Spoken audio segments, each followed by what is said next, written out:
شالوم شالوم شالوم بيتسب እግዚአብሔር አምላክ كم يحديركم انا هاكم صلاح الدين سلام تصقنا كريستوس بزحلكم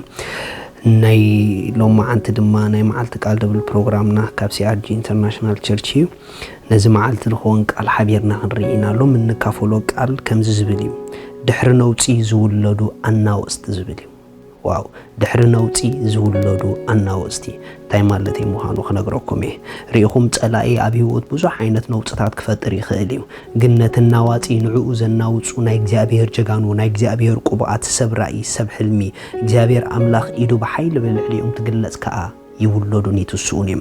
ስለዚህ ድሕር ነውጽ ዝውለዱ አናውስት ዝብል ክንሪኢና ሓቢርና ብዙሕ ጊዜ መጽሐፍ ቅዱስ ተዳአ ተዓዚብና ነውጽ ጸላኢ ኣብዘላዕለሉ ጊዜ ዝውለዱ አናውስቲ ኣብቲ ጊዜ ትለው ኢየሱስ ንዘልዓለም ጎይታዩ ነውጽ ጸላኢ ኣብዘላዕለሉ ጊዜ ዝውለድ ሙቭመንት ኣብቲ ጊዜ ተኸ አሎ ኣብ መንፈሳዊ ዓለም ዝወጹ ነገራት አለው መጽሐፍ ቅዱስ ከም ዝብል ሙሴ ዝተወለደሉ ጊዜ እንድሕሪኢኩም ሙሴ ጅግና ሙሴ አምላኽ ዝቆበኦ ሰብ እሱ ዝተወለደሉ ጊዜ ኣብትናቱ ናይ ሙላዱ ጊዜ ከቢድ ዝኾነ ነውጺ ህፃናት ዝቅተሉሉ ዝነበሩ ጊዜ እዩ ንምንታይ ተተባሃለ አናዋጽ ዝኾነ ሰብ ይውለድ ስለዝነበረ ኢየሱስ ጎይታይ መጽሐፍ ቅዱስ ከም ዝብል ኣብ ዘጸአት ምዕራፍ 2 ካብ ሓደ ከም ዝብል ሓደ ሰብኣይ ከኣ ካብ ቤት ለዊ ከይዱ ጓል ለዊ ኣእተወ እታ ሰበይቲ ድማ ጠነሰት ወዱውን ወለደት ንሱ ጽቡቕ ቆልዓ ምዃኑ ምስ ረኣየት ከኣ 3 ወርሒ ሓበእቶ ደጊም ምሕብኡ ምስ ኣነት ሳጹን ሻምብቆ ወሲዳ በቅጥራንን ብዝፍትን ለቕለቐቶ ነቲ ቆልዓ ናብኡ ኣእትያ ድማ ኣገንገም ሩባ ኣብ ልሳን ኣብ ሰልሰላ አንበረቶ ሓብቱ ድማ እንታይ ከም ዝረኽቦ ክትፈልጥ ርሕቕ ኢላ ዶ በለት ጓል ፈርዖን ከኣ ክትሕጸብ ናብ ሩባ ወረደት እተን ኣግራዳ ድማ ገምገም እትሩባ ይዞራ ነበራ ኣብ ማእከል ሰልሰላ ሳጹን ረኣየት እሞ ገረዳ ሰዲዳ ኣምጽኦቶ ከፊታ ድማ ነቲ ህፃን ረኣየቶ እንሆ ኸኣ እቲ ቆልዓ ይበክ ነበረ ደንጊጻትሉ ድማ እዚ ካብ ህፃናት ዕብራውያን እዩ በለት ሽዑ እታ ሓብቱ ንጓል ፈርዖን ካብተን ዕብራውያን ኣንስቲ ነዚ ህፃን እዚ እተጥበልኪ መግዚቶ ክጽውዓልኪ ክኸይድ በለታ ጓል ፈርዖን ከኣ ኪዲ በለታ እታ ጓል ድማ ከደት ነደ እቲ ህፃን ከኣ ጸውዕቶ ጓል ፈርዖን ድማ ነዚ ህፃን እዚ ወሲድኪ ኣጥቡለይ ኣነ ከኣ ዓስብኺ ክበኪኤ በለታ እታ ሰበይቲ ድማ ህፃና ወሲዳ ኣጥበወቶ እቲ ህፃን ከኣ ዓበየ ናብ ጓል ፈርዖን እውን ኣምጾቶ ወዳ ድማ ኾነ ካብ ማይ ኣውጽኢየ ኢላ ስሙ ሙሴ ኣውጽአትሉ ብጣዕሚ ዘገርም ነገር እዩ ሙሴ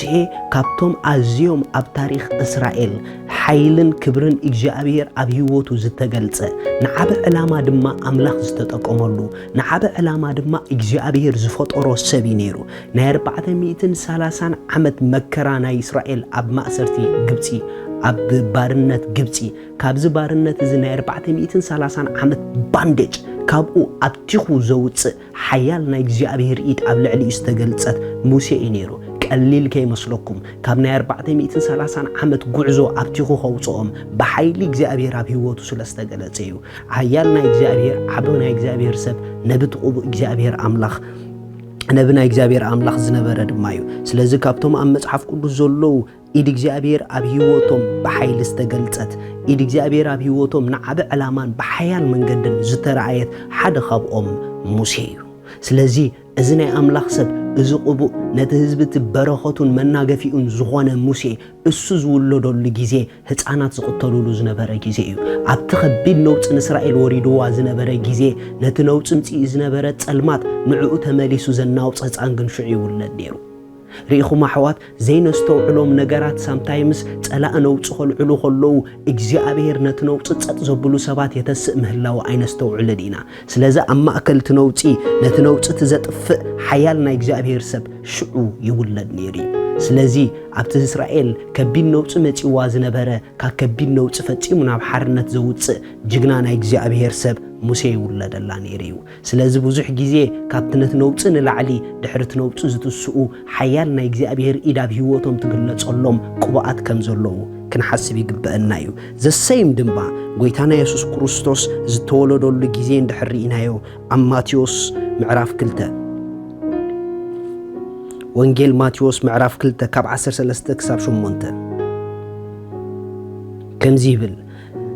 ንሳቶም ምስ ሓለፉ እነሆ መልአኽ እግዚአብሔር ንዮሴፍ ብሕልሚ ተራእዮ ሄሮዶስ ነቲ ህፃን ክቐትሎ ይደሊ ኣሎሞ ተንስእ ነቲ ህፃን ነዲዩን ሒዝካ ናብ ግብፂ ህደም ክሳዕ ዝነግረካ ኸኣ ኣብኡ ጽናሕ በሎ ተንሲኡ ነቲ ህፃን ነዲዩን ሒዙ ብለይቲ ናብ ግብፂ ኸደ እቲ እግዚአብሔር ብነቢ ንወደይ ካብ ግብፂ ጸዋዕክዎ ዝበሎ ምእንቲ ክፍጸም ድማ ሄሮዶስ ክሳዕ ዝመውት ኣብኡ ጸንሐ ሽዑኡ ሄሮዶስ ሰብ ጥበብ ካብ ዝላገጹሉ ከም ዘላገጹሉ ምስ ረአየ ብዙሕ ኮረየ እሞ ንኹሎም ህፃናት ቤተልሔም ኣብ ኩሉ ጎደቦታት ንዝጸንሑ ካብ ሰብ ጥበብ ኣርጊጹ ብዝሓተቶ ዘመን ወዲ 2 ዓመት ካብኡ ንታሕቲ ንዘለዉ ልኢኹ ኣቕተለ ሽዑ እቲ ብነቢ ኤርምያስ ኣብ ራማ ድምፂ ተሰምዐ ዋይ ዋይታን ብዙሕ ብኸያትን ራሄል ስለ ደቃ በኸየት ተወዲኦም እሞ ምድባስ ኣበየት እተባሃለ ተፈጸመ ራሄል ስለ ደቃ በኸየት ተወዲኦም እሞ ምድባስ ኣበየት ንራሄል ደባሲ ኣግን ሽዑ ይውለድ ነይሩ እሱ ድማ ኢየሱስ ክርስቶስ እዩ ርኢኹም እቲ ንእስራኤልን ንብዘላ ዓለምን ኣዕራፍ ዝኾነ ሰላም ወሃብ ዝኾነ ኢድ ኣምላኽ ኣብ ህይወቱ ብሓያል ዘላ ኢየሱስ ክርስቶስ ዝተወለደሉ ጊዜ ሽዑኡ ህፃናት ዝጠፍኡሉን ከቢድ መከራ ዝወርደሉን ዝነበረ ጊዜ እዩ ነይሩ ኣሕዋት ረአዩ ብዙሕ ጊዜ መከራ ክመፁ ከለዉ እግዚአብሔር ብሓይሊ ድሕርቲ መከራ ቀቢኡ ዘተስኦም ናይ እግዚአብሔር ሰባት ክንጽበይ ይግባእ ኢየሱስ ንዘለዓለም ጎይታ እዩ ንምንታይ ተተባሃለ ንነውፂ ዘጥፍኦ ኣናወፅቲ ከይተስኡ ነውፂ ደው ኣይብልን እዩ ንፋስ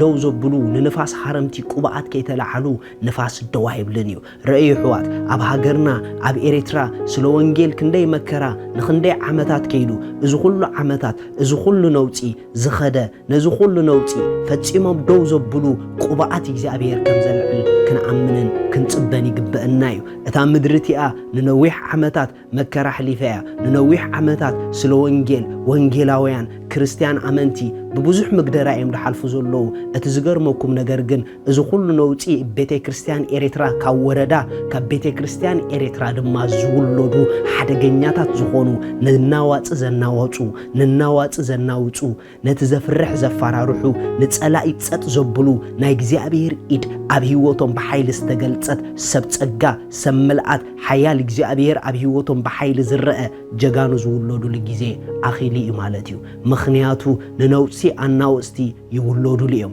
ነዚ ኣብ ህዝቢ ኤርትራ ነዚ ኣብ ናይ ኤርትራውያን ቤተ ክርስቲያን ዘጋጥም ዘሎ ከቢድ ናይ ፀበባ ጎደና ክሳብ ሕጂ ቤተ ክርስቲያን ድመጸቶ ንዕኡ ጸጥ ዘብሉ ሓያላት ቁብዓት ጀጋኑ ናይ እግዚአብሔር ሰባት ብሓያል ኢድ ኣምላኽ ኣናወፅቲ ክለዓሉላ እዮም ምኽንያቱ ንናዋፂ ኣናዋፅ ኣለዎ ነውፂ ክለዓል ከሎ ቀፂሉ ዝትስእ ድማ ናይ እግዚአብሔር ሙቭመንት ከም ዘሎ ኣይንረስዕ ስለዚ ካብቲ ነውፂ እቲ ድሕርቲ ነውፂ ዝትስእ ነቲ ነውፂ ጸጥ ዘብል ናይ እግዚአብሔር ክብሪ እሱ ይበልጽ ስለዚ ንዓብ ነገር ንጸባበ ንናዋፂ ኣናዋፅ ኣለዎ ሻሎም